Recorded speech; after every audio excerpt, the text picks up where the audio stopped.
We're on to double figures. Get ready for week 10 of the Premier League predictions. We've got Thogden. We're on the second channel. I hope you're subscribed now. How are we doing? Hey, not too bad, dear. He's got a smile on his boat race because last week, 9 points. That would usually win it. Yeah. 13 points. You got 3 results right. I can't believe the form I'm in. I've got to continue it. I'm making a comeback, but you're still winning overall, aren't you? The scores are on the doors. And the first game is Newcastle United against Arsenal. It's 12th against 3rd. Two of the big dogs of the Premier League meet up in the northeast. Now, Newcastle, Theo, 2 points in 5 games. That impressive home record, 11 in a row, was ended by Brighton. Something's going wrong. Well, it's starting to improve itself in the EFL Cup with that 2-0 win over Chelsea. That's exactly what they needed to do. Lewis Hall was loving it against his old club, and Alexander Isak has now got 2 goals in 2 games, and they're both against the same club. That's what they need to do at St James's Park before this big Premier League game. Look, if there's anyone to stop Arsenal, it's Newcastle. Yeah. They did this exactly last year in round 11. They ended Arsenal's unbeaten run, beating them 1-0. It was Anthony Gordon who scored. He will be licking his lips, won't he? He certainly will, Theo. Now, Arsenal are having a mini slump of their own. 1 point in 2 games, and the problem seems to be goals conceded. They've let in 9 goals in 5 games. That's a problem, isn't it? Yeah, it's a concerning 5 points they are away from the title leaders, Manchester City. There's simply no room for any more errors, especially because City, straight after this, at 3 PM, will be going to Bournemouth away.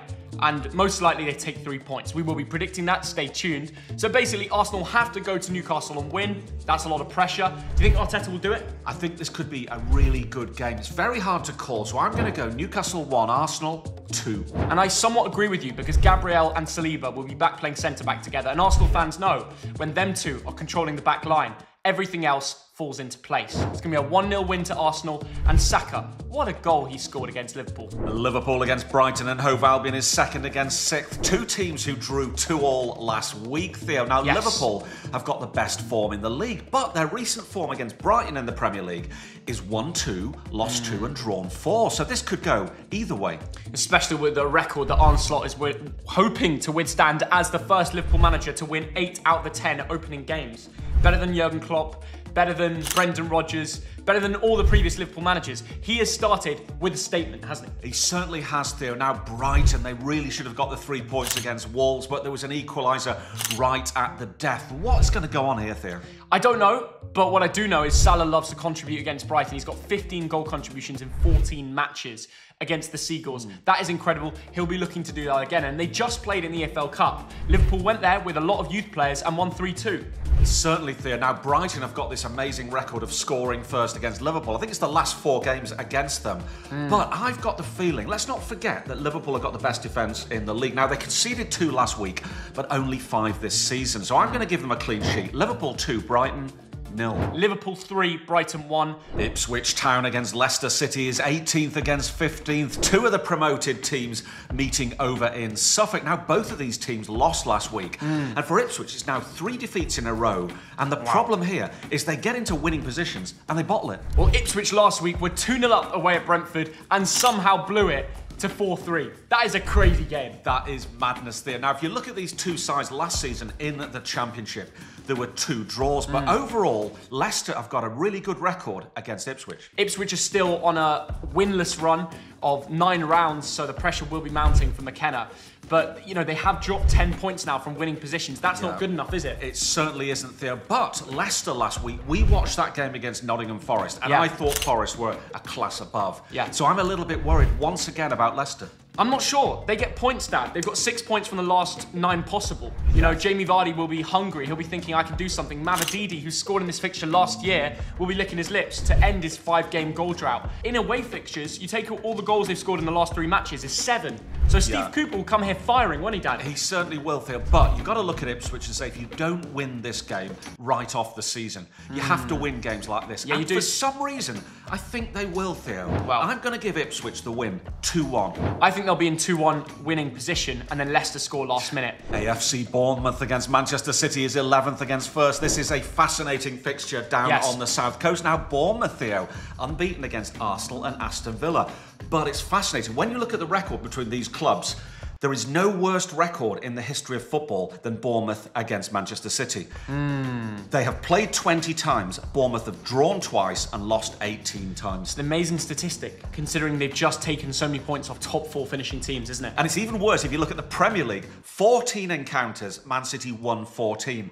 There is no game like that in the Premier League. But out of all the 20 meetings, I don't think we'd come into one with these sort of statistics previously. Yeah. Because Bournemouth are in a better shape than ever under Andoni Iraola. He even said in a post-match interview that he didn't think his team played well after coming away from Villa with a point. Yeah. That shows you the mentality of the manager. He wants to take this club to the next level, and he's doing that every step of the journey. Bournemouth fans know that, and actually City players will turn up a little bit worried. They've won the last few games by 1 goal. Yes. That's not the usual City team. To beat Southampton at home 1-0, it's a win, but it's not a great win. And we watched Wolves live on stream, and it took a last-minute winner. I think Bournemouth are taking a point here. They're going to do the same thing against Arsenal. They did the same thing against Villa. 1-1, Antoine Semenyo with the goal. That is a Jeremy Beadle prediction from Theo, but you've forgotten that Man City are invincibles in 2024 in the Premier League. 23 wins and 5 draws. So you're overlooking that, Theo, to some extent. And I'm also overlooking the fact that Thogden has scored in every single 5 head-to-head game. He is brilliant this fixture. He's good this fixture, but I'm a little bit disappointed with Phil Foden this season. But overall, I think City are going to bounce back here. I think it's going to be Bournemouth 1, City 3. Ooh. Southampton against Everton is 20th against 16th. This is a massive relegation scrap. Now, we've already mentioned Southampton losing to Man City only 1-0. But Theo, they're in a horrible position. And talk about the reverse of the Invincibles. The last 22 games in the Premier League, drawn 5, lost 17. Well, Russell Martin's already beaten Sean Dyche in the EFL Cup, knocked him out on penalties. Goodison was fuming. But since that game, they've gone unbeaten in 5 matches, the Toffees. They look a different team. They look ready to turn up here and come away with 3 points, don't they? Certainly, Theo. Now, Everton won this fixture in 2022, the last time it was played. And like you said, they're one of 4 teams who have not lost any of the last 5 games. So a bit of a resurgence at Everton. Yeah, and in that last fixture where they won 2-1, it was goals from the 52nd and 54th minute. The second being Dwight McNeil, and he's on good form. So if anyone's going to hit for Everton, it's probably going to be him. I actually think this Everton team is just a little bit better. Southampton 0, Everton 2.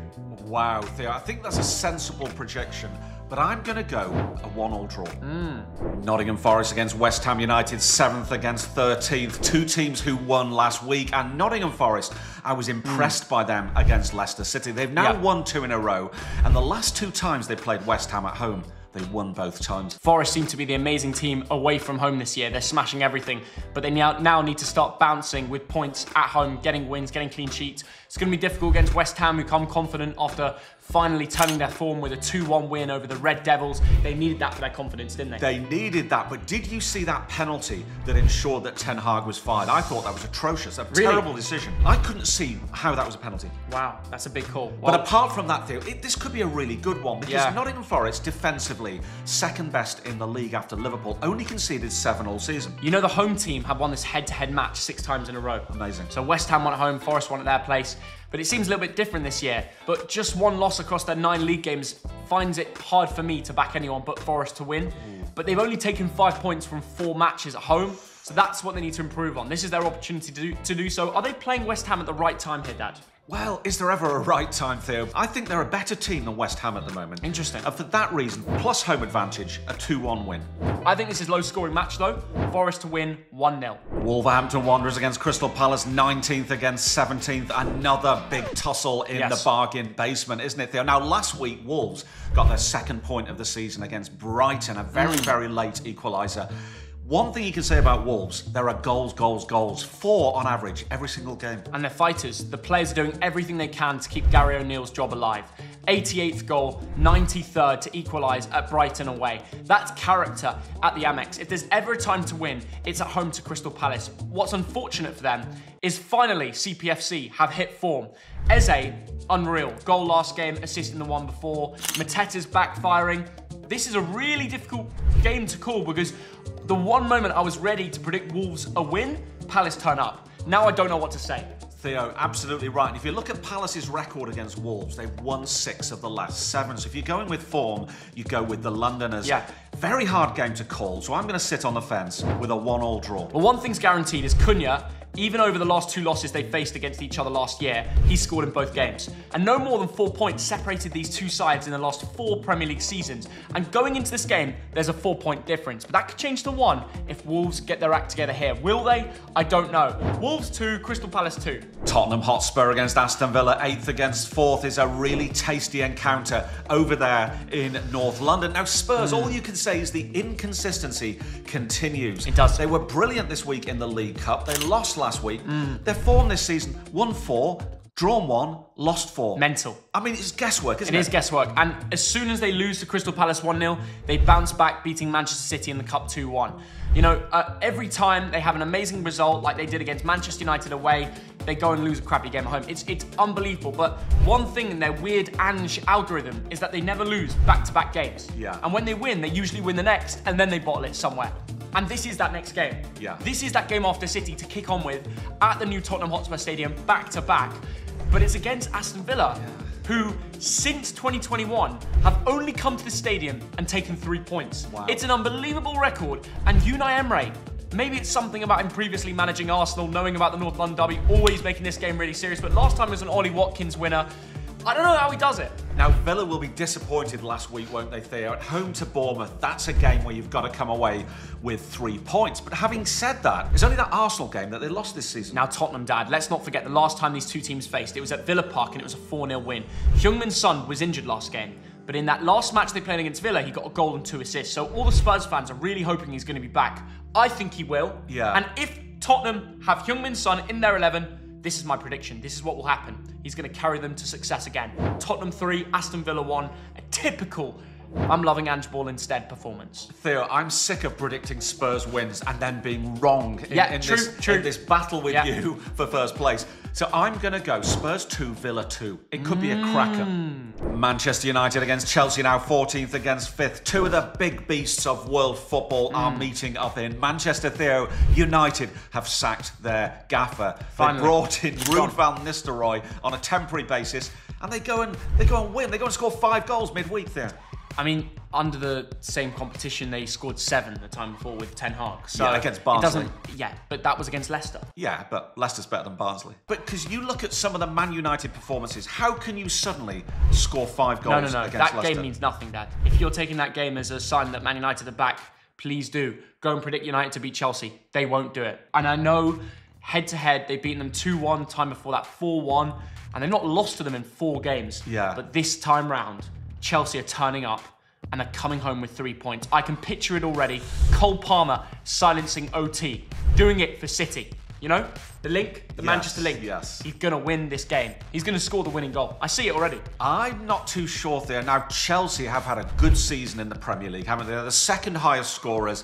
But midweek, what we saw, I know it's only the League Cup, we saw their second string. Very disappointing. Well, this manager, Amorim, will not be here for this game. I think it's the week after. Right. And that's a bit of a gutter because they want to get in and show. But of course, the players will be motivated to try and get in the new manager's first 11, right? Yeah. So even for Van Nistelrooy, they're going to be fighting. And who knows, if Van Nistelrooy takes a win, maybe he'll be an option in the future to take over the club. Amorim is a young manager, he's confident. He thinks he has the bollocks, but let's see the results in the Premier League. It's a very tough place to go. He's overly confident. It could end in tears. It really could, as Manchester United always do. I'm going to be the first person to say it. Everyone's saying, you know, amazing that he ended the Benfica-Porto thing.